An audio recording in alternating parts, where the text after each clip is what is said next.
أعوذ بالله من الشيطان الرجيم بسم الله الرحمن الرحيم السلام عليكم ورحمة الله وبركاته إن الحمد لله نحمده ونستعينه ونستغفره ونؤمن به ونتوكل عليه ونعوذ بالله من شرور أنفسنا وسيئات أعمالنا من يهده الله فلا مضل له ومن يضلله فلا هادي له أشهد أن لا إله إلا الله وحده لا شريك له وأشهد أن محمدا عبده ورسوله لا نبي بعده اللهم فصل وسلم وكرم وبارك على سيدنا محمد وعلى آله وأصحابه والتابعين وتابع التابعين ثم التابعين لهم بإحسان إلى يوم الدين أما بعد فقد قال الله تعالى في كتاب الكريم وهو أصدق القائلين أعوذ بالله من الشيطان الرجيم بسم الله الرحمن الرحيم ألف لام ميم ذلك الكتاب لا ريب فيه هدى للمتقين الذين يؤمنون بالغيب ويقيمون الصلاة ومما رزقناهم ينفقون والذين يؤمنون بما أنزل إليك وما أنزل من قبلك وبالآخرة هم يوقنون أولئك على هدى من ربهم وأولئك هم المفلحون وقال أيضا وسارعوا إلى مغفرة من ربكم وجنة عرضها السماوات والأرض أعدت للمتقين الذين ينفقون في السراء والضراء والكاظمين الغيظ والعافين عن الناس والله يحب المحسنين صدق الله العظيم وصدق رسول الحبيب الكريم ونحن على ذلك من الشاهدين والشاكرين والحمد لله رب العالمين. Yang saya hormati hadirin wal hadirat, kaum muslimin wal muslimat, shaimin wal shaimat, jamaah salat Isya dan tarawih yang sama-sama mengharapkan ridha Allah Subhanahu wa taala. Alhamdulillah, bersyukur kita pada Allah Subhanahu wa taala yang masih memberikan kita kesempatan untuk bisa sama-sama menjalankan ibadah, baik puasa di siang hari sampai dengan sholat tarawih di malam hari ini sampai dengan malam yang ke-23.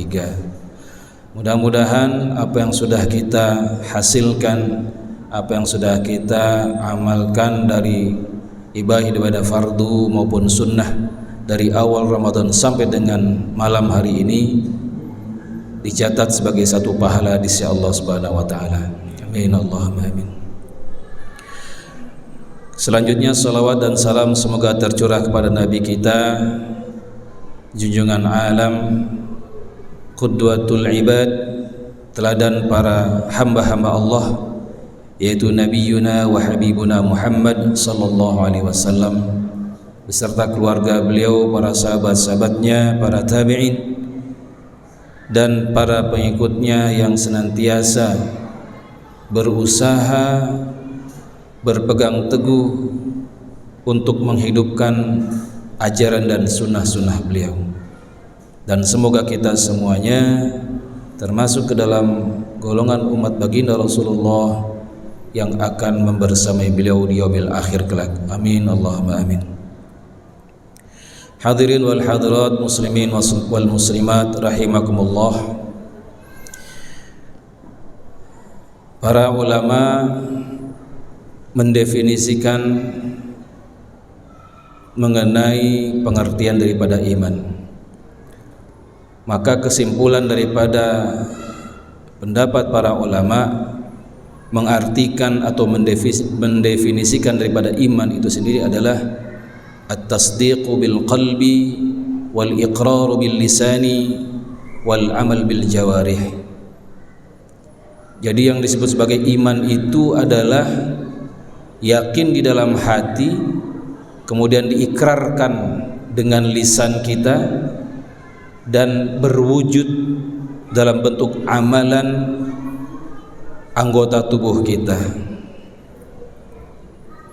Sehingga boleh dikatakan buah daripada iman adalah amal. Jadi belum sempurna iman seseorang manakala baru sebatas yakin di dalam hati, belum mengikrarkan secara lisan, atau yakin di dalam hati kemudian sudah diikrarkan secara lisan tetapi belum diwujudkan dalam bentuk amal.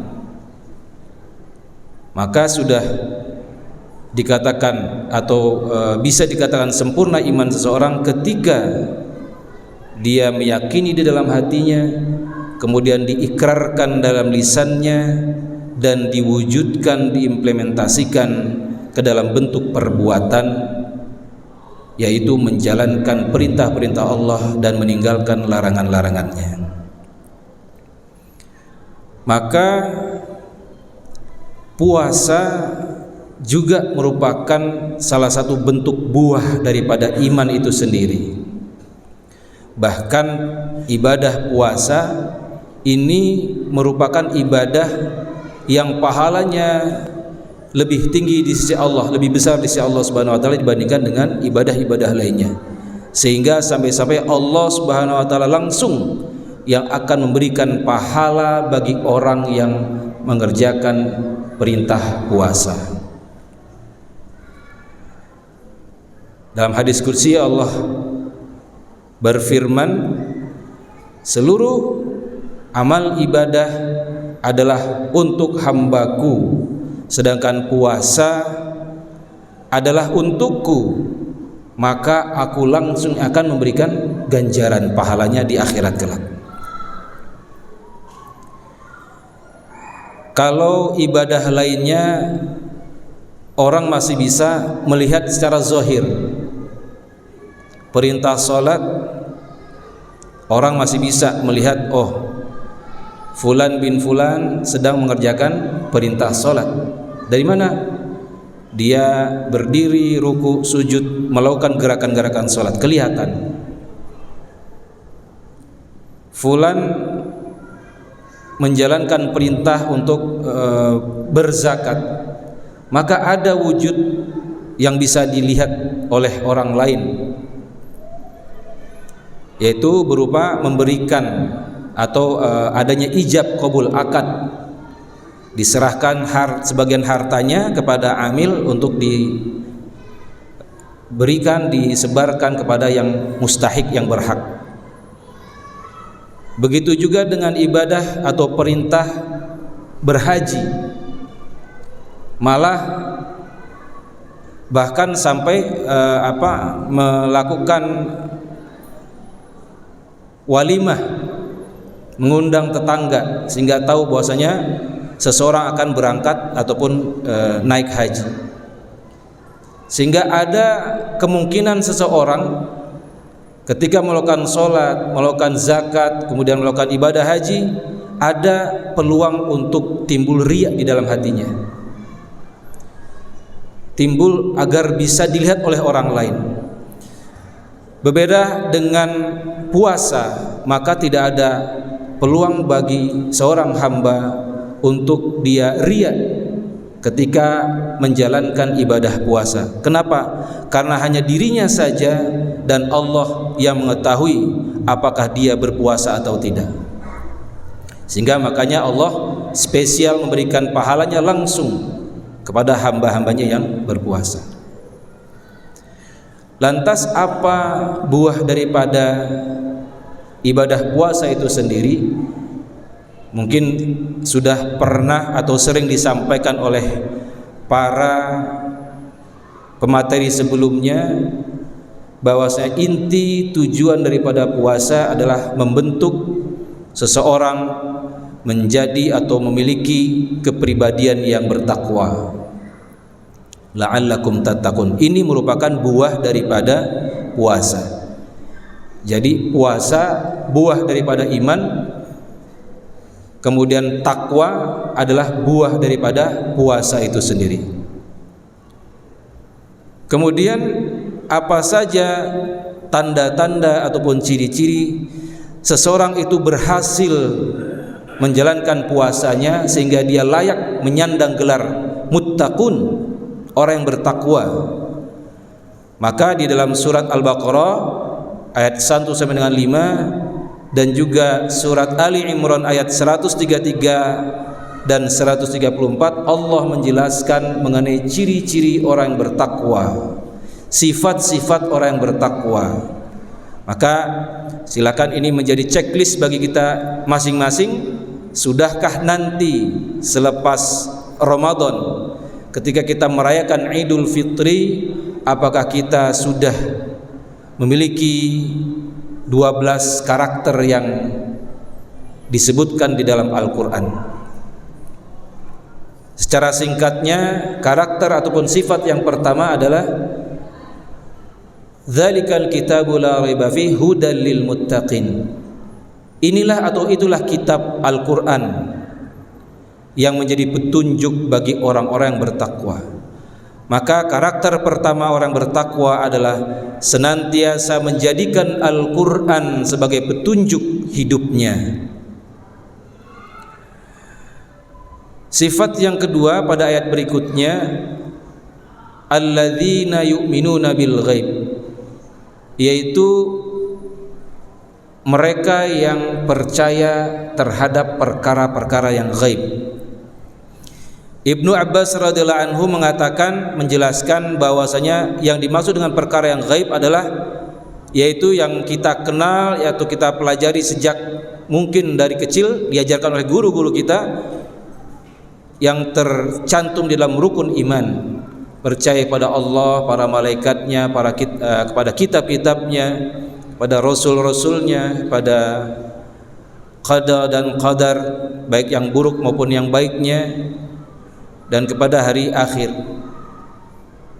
bahwasanya ada balasan bagi seorang yang telah melakukan perbuatan baik buruk maupun perbuatan baik. Sifat yang ketiga, alladzina yu'minuna bil ghaib wa yuqimuna shalah, yang mendirikan salat, bukan hanya sekedar melakukan gerakan-gerakan salat. Lebih lanjut, Ibnu Abbas mengatakan mendirikan salat adalah menegakkan nilai-nilai yang ada di dalam salat ke dalam kehidupan sehari-hari. Sehingga ketika seorang mendirikan salat dengan sebenar-benarnya, barulah salat itu menjadi innas salata tanha 'anil fahsya'i wal munkar. Salatnya akan menjadi pencegah dari perbuatan keji dan mungkar. Kemudian sifat yang keempat, wa mimma razaqnahum yunfiqun.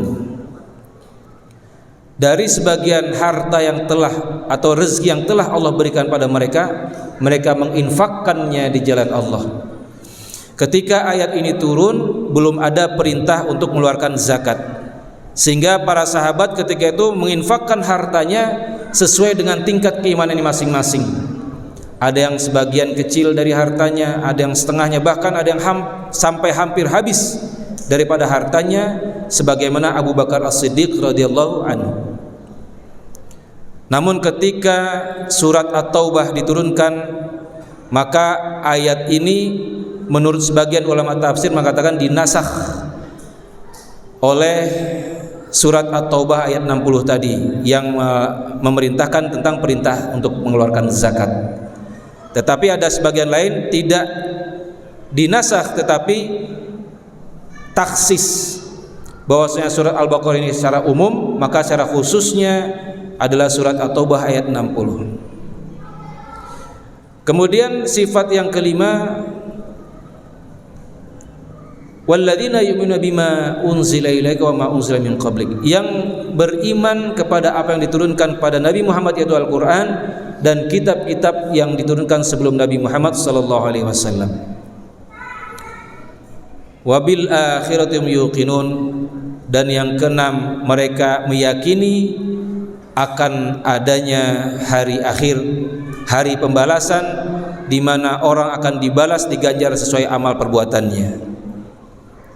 Ini 6 sifat yang dijelaskan di dalam surat Al-Baqarah ayat 1 sampai dengan 5. Maka di ayat berikutnya surat Ali Imran ayat 133 sampai dengan 134,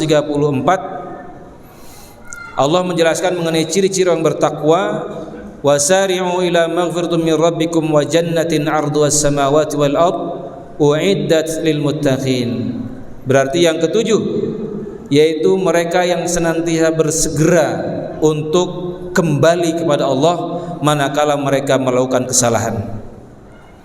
Jadi ketika seorang tergelincir terhadap satu kesalahan ataupun dosa, kemudian ia bersegera bertobat pada Allah Subhanahu wa taala, memohon ampun pada Allah Subhanahu wa taala, maka ini termasuk daripada ciri-ciri orang-orang yang bertakwa. Selanjutnya yang ke-8, alladzina yunfiquna fis sarra'i wad dharra. Tidak hanya mengeluarkan sebagian rezeki yang telah Allah berikan pada mereka, tetapi mereka menginfakkan tanpa kenal situasi dan kondisi. Fis sarra, dalam lapang mereka menginfakkan, wad dharra, dan waktu sempit pun mereka mengeluarkan hartanya. Jadi enggak pandang bulu bagi orang bertakwa, mau dia dilapangkan rezekinya, dia berinfak. Mau dia ketika dalam keadaan sempit, disempitkan oleh Allah rezekinya, dia tetap berinfak di jalan Allah. Sehingga tidak ada beda bagi seorang bertakwa ketika dalam kondisi lapang maupun sempit, tidak menjadi penghalang bagi mereka untuk tetap berinfak, mengeluarkan sebagian harta rezeki yang telah diberikan Allah pada mereka untuk mereka keluarkan di jalan Allah. Lebih lanjutnya, wal kaziminal ghaiza, dan mereka yang menahan amarahnya. Seperti kita ketahui, puasa ada beberapa tingkatan. Yang paling rendah hanya sekedar menahan haus dan lapar. Ini tingkatan awam. Tetapi ada yang lebih daripada itu, bukan hanya sekedar menahan lapar dan haus semata, tetapi termasuk menahan amarahnya ketika dia mampu untuk mengeluarkan atau meluapkan amarahnya. Maka ini termasuk daripada ciri daripada orang-orang bertakwa, wal kaziminal ghaiza, mereka yang mampu menahan dari sifat amarahnya. Ketika mereka terpancing untuk meluapkan amarahnya, maka mereka menahannya. Sifat berikutnya, wal afina 'anin nas, orang yang suka memberi maaf kepada manusia yang lainnya. Dan ini adalah contoh yang diberikan oleh teladan kita, yaitu Nabi Muhammad SAW, bagaimana membalas perilaku buruk orang lain terhadap beliau dengan kemuliaan akhlaknya.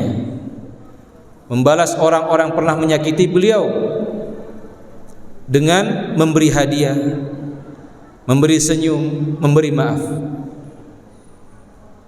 Dan yang terakhir, sifat daripada orang bertakwa adalah wallahu yuhibbul muhsinin. Mereka orang-orang yang senantiasa suka untuk melakukan kebaikan-kebaikan. Hadirin wal hadirat, muslimin wal muslimat rahimakumullah. Nah, dari 12 sifat tadi, marilah sama-sama kita jadikan satu cerminan bagi kita seberapa jauh puasa yang telah kita jalankan hari ini sudah benar-benar memiliki pengaruh dalam diri kita masing-masing. Apakah ibadah puasa Ramadan yang kita jalankan tahun ini memberikan dampak bagi kita sehingga kita layak mendapatkan gelar muttaqun, sebagaimana yang dijanjikan oleh Allah Subhanahu wa taala kepada hamba-hambanya. Tentu saja harapannya adalah mudah-mudahan kita semuanya bisa meraih gelar muttaqun dengan mengoptimalkan segala potensi, segala kebaikan-kebaikan, keberkahan yang ada di dalam Ramadan ini, sehingga kita bisa mencapai meraih gelar la'allakum tattaqun. Amin Allahumma amin. Demikian yang bisa disampaikan pada kesempatan malam hari ini, yang benar datang dari Allah Subhanahu wa taala. Apabila ada kesalahan dan kekhilafan, datang dari saya sebagai hamba yang dhaif. Hadanallahu wa iyyakum ajma'in. Wabillahi taufiq wal hidayah wal ridha wal inayah. Wallahul muwafiq ila aqwamit thariq. Wassalamu alaikum warahmatullahi wabarakatuh.